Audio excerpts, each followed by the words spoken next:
Eclipse was unlike anything known in the galaxy. It defied categorization, existing as neither purely physical nor entirely ethereal.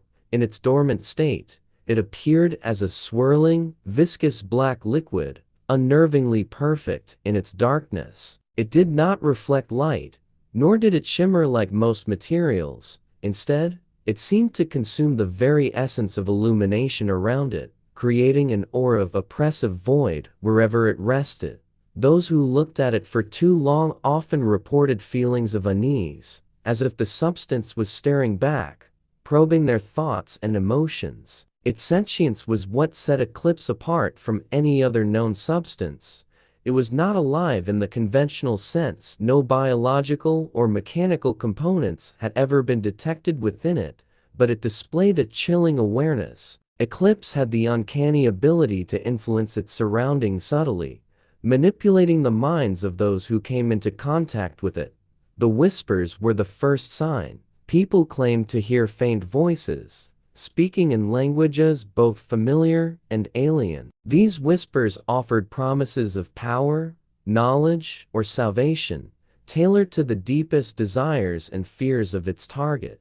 Some called it a test, others a trap, but the result was always the same: accession. Eclipse fed on chaos and despair, growing stronger in the presence of conflict and suffering.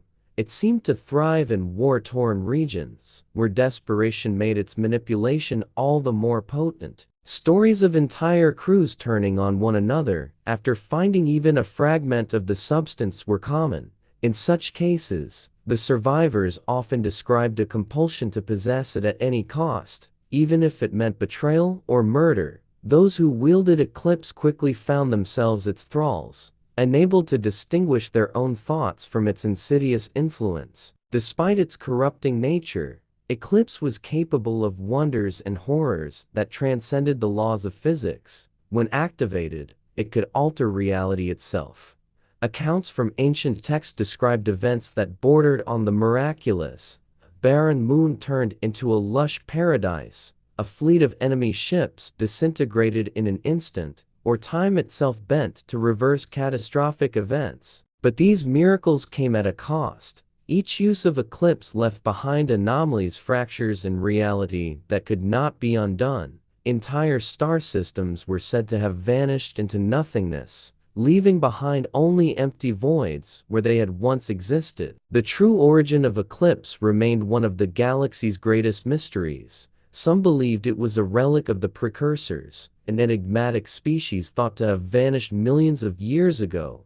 Others speculated it was a byproduct of a catastrophic experiment, perhaps an attempt to harness the power of a collapsing black hole. Deep space archaeologists had uncovered ancient ruins that hinted at its creation, with carvings depicting figures offering it to the stars in desperation. Cale Vryn was a man defined by loss. Once a celebrated scientist specializing in quantum mechanics, his life had been shattered when his homeworld, Lyros Prime, was wiped from existence. Not destroyed, not rendered uninhabitable, erased. Where a vibrant planet teeming with life had once orbited its sun, there was now nothing but empty space.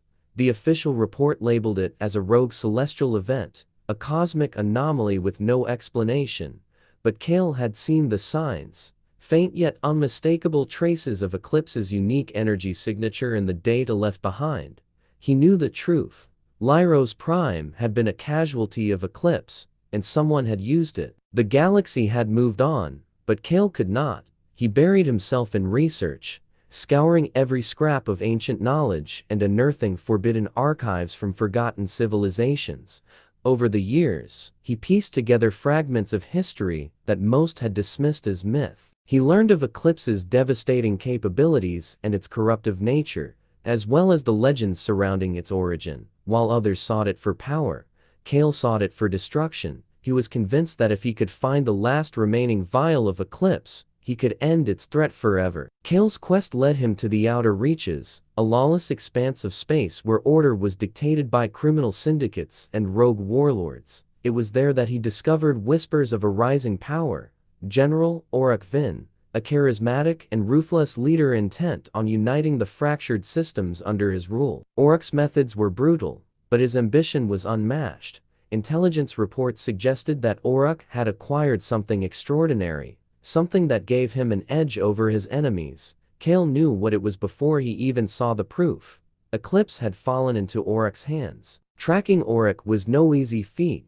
The general moved constantly, his fleet, operating out of hidden bases scattered across uncharted systems. Kale relied on a patchwork of allies, scavengers, information brokers, and even a morally dubious AI he had salvaged from a derelict station. Each step brought him closer to Oryx, but it also brought danger. Oryx's forces were relentless, and Kale's activities did not go unnoticed. On more than one occasion, he narrowly escaped ambushes, his ship limping away from the skirmishes with scorch marks and sparking systems. But Kale was not only hunted by Oryx's men. The closer he came to Eclipse, the more he felt its presence. It began as a faint hum in the back of his mind, growing stronger with each fragment he uncovered. Whispers echoed in his thoughts, promising him the power to restore Lyro's Prime, to undo his pain, to rewrite the galaxy as he saw fit. The temptation was insidious, and Kale knew he was not immune. Every step forward was a battle against his own resolve, his mission hanging by a thread as Eclipse sought to claim him like it had claimed so many before.